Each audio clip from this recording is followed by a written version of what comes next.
Hantu di kamar mandi sekolah. Ia sungguh melihat sosok itu tiba-tiba saja muncul menyeruak dari dalam air merah yang seperti mendidih itu. Sosok itu adalah sosok perempuan berambut putih panjang dan berjubah. Mana ada hantu muncul di siang hari bolong? Benar, Sumpe.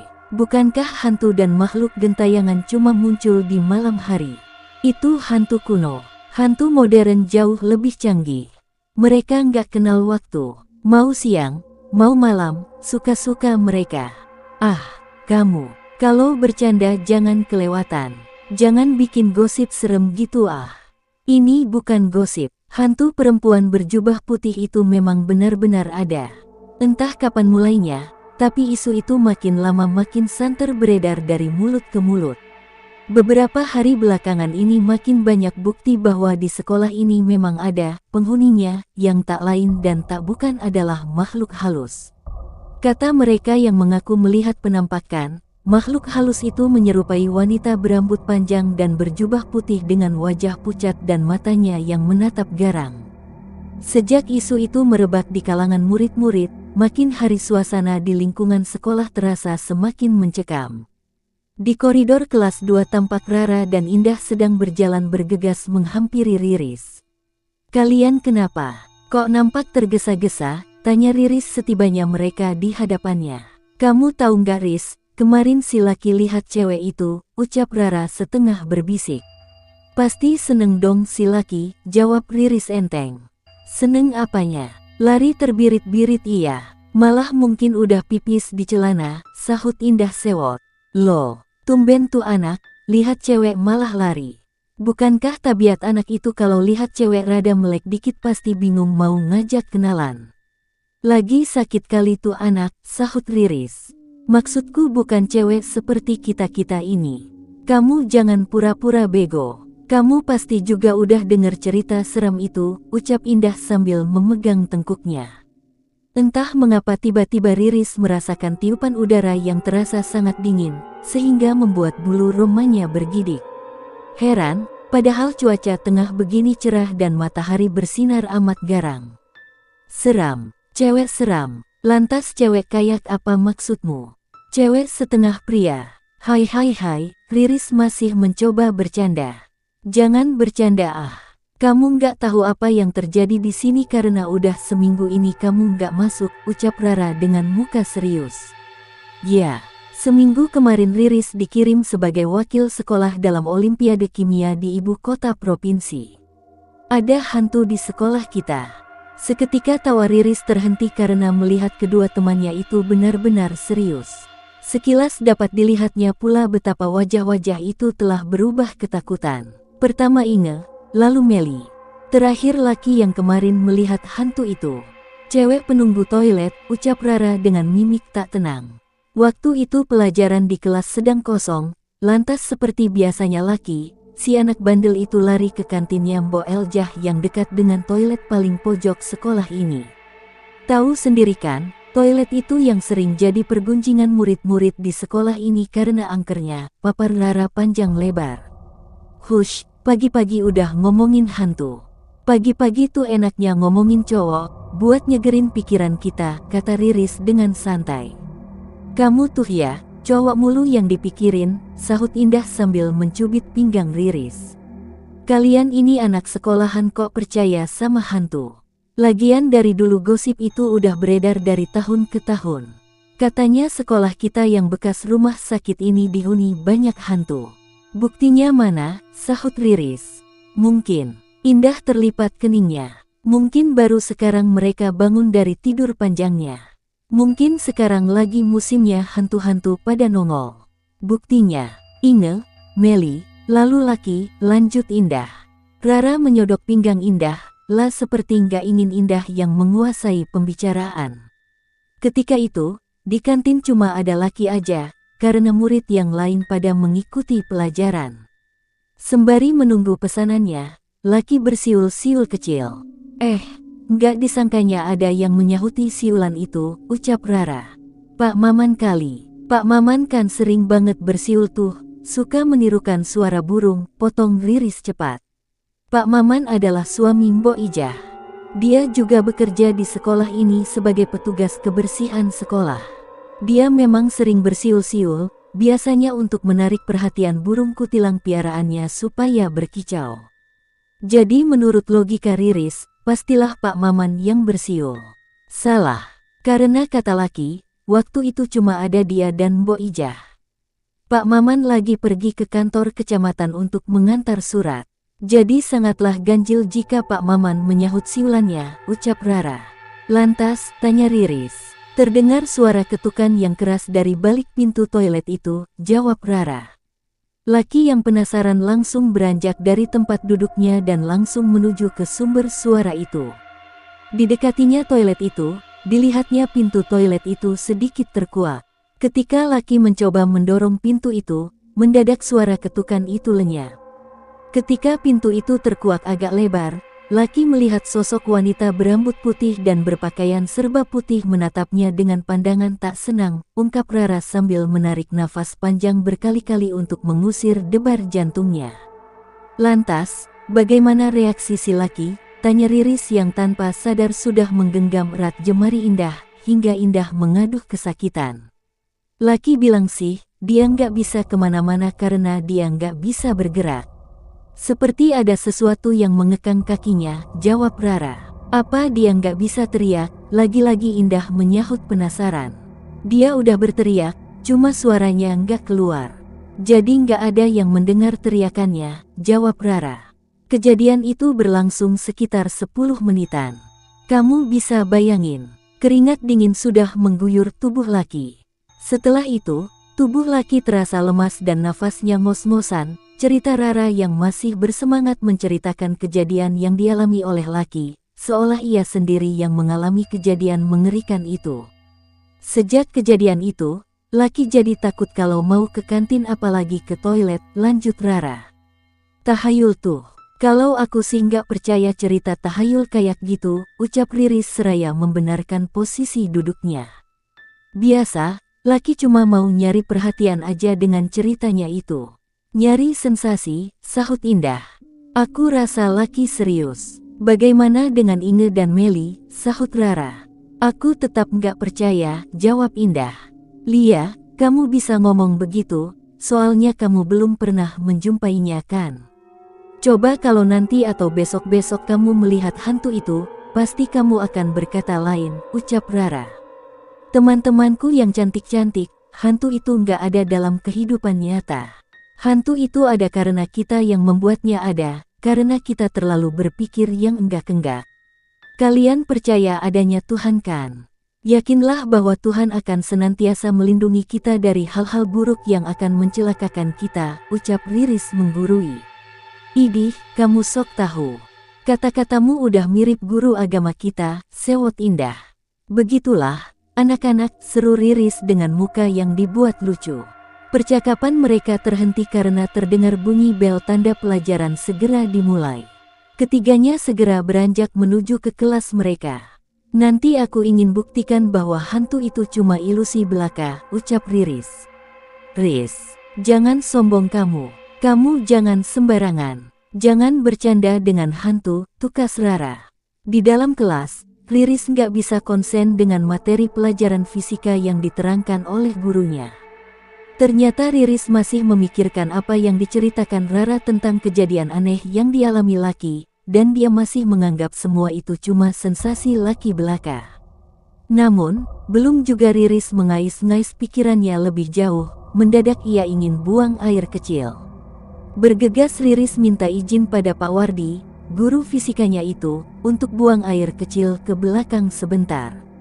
Sebelum keluar dari kelas, seseorang nyeletuk, hati-hati Riz, di belakang sana ada yang nunggu kamu. Seketika Riris menoleh ke arah suara itu, ternyata Indah yang berkata. Dengan santai Riris menjawab, biasa, orang cakep kan banyak yang nunggu. Dasar, jelek lo, gerutu Indah. Jangan lupa bawa salib, Riz, kata Rio seolah mengingatkan. Kalau perlu dengan bawang putih sekalian. Juga bunga kenanga dan air suci pengusir setan. Nih, aku bawa bekal agak banyakan, kata Rio sembari menunjukkan seikat bawang putih. Riris tertegun. Semula dikiranya Rio tengah bercanda, tapi demi dilihatnya rangkaian bawang putih yang kini mengalungi leher Rio itu, Riris tak mampu menahan tawa. Tapi tawa Riris cuma sebentar, lah melihat Arman merogoh sakunya dan kemudian memperlihatkan segenggam bawang putih telah ada di tangannya. "Jangan ke toilet sekolah tanpa ini," bisik Arman. Dalam ketertegunan Riris, Rio berkata lagi, "Atau perlu aku antar, Riz? Aku mau berkorban nungguin kamu." Spontan saja seisi kelas pada tertawa dengan kalimat barusan yang diucapkan Rio. Semua teman sekelas tahu kalau Rio udah lama naksir sama Riris, cewek cantik berambut panjang yang pintar ini. "Kok sampai segitunya sih?" Riris mengerenyit lucu. "Aku nganter kamu." "Kenapa enggak?" ucap Rio. "Bukan bawang putih kalian itu," kata Riris sengit. "Penolak hantu. Kapan kamu punya waktu? Kuajari kamu mantra-mantra pengusir hantu," ucap Rio. "Nggak perlu Rio, nggak ada yang perlu ditakutkan. Nggak ada hantu di sekolah kita. Aku akan buktikan itu. Aku akan baik-baik aja tanpa bawang putih, air suci dan sebagainya," lanjut Riris yang tak ingin meneruskan canda. "Tapi aku harus menemanimu." "Harus. Aku nggak ingin kamu celaka," jawab Rio. "Idih, maunya tuh, Riz. Ambil aja bawang putihnya dan kamu aman pergi sendirian," ucap Rara menyela. Perdebatan terhenti karena mendengar ketukan meja yang cukup keras. Ternyata Pak Wardi yang sedari tadi mendengar percakapan itu merasa terabaikan. Suasana kelas yang tadinya sedikit riuh, kini mendadak sepi demi melihat guru mereka menampakkan raut wajah tak suka. Semua murid segera menundukkan kepala dan menyembunyikan tawanya. "Kalian ini apa-apaan sih? Ini ruang kelas bukan pasar. Jangan ribut sendiri di dalam kelas kalau masih mau mengikuti pelajaran saya," tegas Pak Wardi. Riris masih berdiri gamang. "Riris, buruan ke belakangnya. Kalau sudah selesai, cepat kembali ke sini, karena akan ada ulangan setelah saya menyelesaikan materi hidrolika ini," lanjut Pak Wardi tanpa nada tinggi lagi. "Baik, Pak," jawab Riris sambil mengangguk hormat, dan segera bergegas keluar kelas. Belum juga sampai di toilet, bulu roma Riris berdiri karena desiran angin dingin yang serasa membelai kulitnya yang putih dan halus itu. Heran, dalam sehari ini Riris telah mengalami perasaan yang sama. Riris teringat lagi pada cerita Rara tentang cewek penunggu toilet. Meski sudah berdoa berkali-kali dan mengusir bayangan-bayangan yang gak karuan itu, tetap saja debar itu sulit mereda. Tapi Riris terus melangkah juga sambil kembali berusaha meyakinkan batinnya bahwa hantu itu benar-benar gak ada. Suasana sekolah tampak sepi karena murid-murid tengah mengikuti pelajaran. Hanya terlihat beberapa murid yang nekat sedang melakukan olahraga di lapangan basket yang panas. Mungkin sedang ada pelajaran olahraga, atau mungkin mereka murid bandel yang tengah menjalani hukuman. Begitu sampai di toilet, Riris melihat kantin Mbok Eljah tutup. Riris baru ingat kalau kemarin Mbok Eljah sempat bilang kalau hari ini nggak jualan dulu karena harus menjenguk ibunya yang sakit di kampung. Pintu toilet juga tertutup. Aduh sial, siapa ini yang makai toilet? Padahal udah kebelet nih, gerutu batin Riris. Dilihatnya lagi pintu toilet yang tertutup rapat. Terdengar bunyi air keluar dari keran di dalam. Riris menggeser kursi yang ada di sampingnya untuk duduk menunggu. Setelah sekitar 5 menit Riris menunggu, tapi orang yang ada di toilet itu tidak segera keluar juga. Riris beranjak dari tempat duduknya dan mencoba mengetuk pintu toilet itu, dan Riris terpeleset. Untunglah ia segera berpegangan ke tembok. Ketika ia menatap ke lantai, dilihatnya air mengalir dari arah dalam toilet. Keran air tetap dibuka meski airnya sudah luber kemana-mana. Ceroboh. "Halo, siapa nih? Buruan dikit, dong. Ngantri nih," teriak Riris kesal. Sepatu kanvasnya basah. Berulang kali Riris mengetuk pintu itu, namun tak ada sahutan juga dari dalam. Cuma terdengar bunyi air yang mengucur. Dan tiba-tiba, BRAAK. Riris terkejut, jantungnya yang seperti mau copot memacu dengan cepat. Namun dia sedikit agak lega karena bunyi itu ternyata berasal dari tumpukan kursi usang yang jatuh tersenggol oleh kucing. "Kucing sialan," umpat Riris sebal. Tapi setelah itu ia tertegun. Aneh, kok mendadak ada kucing di sekolah ini? Kucing siapa? Setahuku tadi nggak ada kucing di sini. Kok tiba-tiba muncul? Batin Riris bertanya-tanya. Belum hilang herannya, tiba-tiba pintu toilet itu terkuak sedikit. Riris menoleh. Tidak ada yang keluar dari toilet itu. Riris mendekati pintu itu dan dilihatnya air menggenang di lantai kamar mandi itu. Bukan air yang bening, melainkan air yang berwarna merah. Spontan saja Riris berjongkok untuk melihat lebih dekat serta untuk memastikan bahwa air itu benar-benar berwarna merah. Riris mendongak dan ia menjerit tertahan. Dari keran di atas bak mandi itu memang mengucur benda cair. Tidak terlalu cair. Benda itu kental, berwarna merah seperti darah. Riris mendekap hidungnya. Kini baru disadarinya bau anyir itu. Anyir darah. Tubuh Riris mengejang dan tahu-tahu ia telah berdiri bersandar ke tembok. Riris melihat air bercampur darah di dalam bak itu berkecipak. Semula pelan kemudian bergemuruh dan meledak-ledak, mirip air mendidih. Asap putih berbau anyir memasuki hidung dan paru-paru Riris. Lah tidak tengah bermimpi, lah sungguh melihat sosok itu tiba-tiba saja muncul menyeruak dari dalam air merah yang seperti mendidih itu. Riris mencoba menegaskan pandangannya. Dan benar, sosok itu adalah sosok perempuan berambut putih panjang dan berjubah. Kini perempuan yang pakaian serba putihnya telah ternoda warna merah itu melotot padanya. Perempuan itu tertawa keras, bunyinya seperti ringkikan kuda. Mulutnya terbuka lebar, memperlihatkan seluruh giginya yang runcing-runcing. Perempuan itu mendekat ke arah Riris yang berdiri tak mampu bergerak. Seketika tubuh Riris menjadi lemas dan semuanya kemudian jadi gelap. "Riz, bangun Riz." Dengan susah payah akhirnya Riris membuka matanya. "Aku di mana? Di mana perempuan itu?" tanya Riris setengah sadar. "Kamu lagi di UKS," jawab Rara berusaha menenangkan Riris. Didekatkannya lagi botol minyak kayu putih itu ke dekat hidung Riris. "Di mana perempuan itu?" tanya Riris terbata-bata. "Perempuan? Perempuan yang mana? Siapa?" Indah balik bertanya dengan nada ketakutan.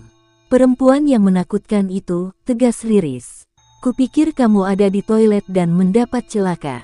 Kami mencarimu di sana, berbekal kalung bawang putih. Anehnya kamu nggak ada di toilet. Nggak ada apa-apa di toilet. Nggak ada yang aneh. Kami temukan tergeletak tak sadarkan diri di aula sekolah." "Ngapain kamu di aula sekolah? Apa yang terjadi?" ungkap Rara. "Aula sekolah," Riris menggelengkan kepalanya untuk mengusir pusing di kepalanya. "Bagaimana mungkin aku bisa berada di aula? Tadi aku ke toilet dan bertemu dengan perempuan itu," ucap Riris.